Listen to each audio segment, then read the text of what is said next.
Last night I was watching my cat dream. He was so cute, the way his whiskers would twitch, just like he was catching a mouse. I wished so badly I could just shrink myself down to a miniature size and join in the fun. I would romp and play and pounce and be ever so frisky.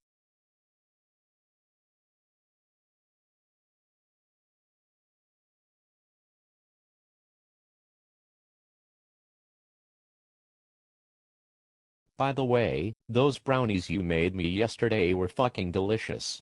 I'll say I'm sorry, but I won't take off my glasses. And now over to Wendy with the weather report.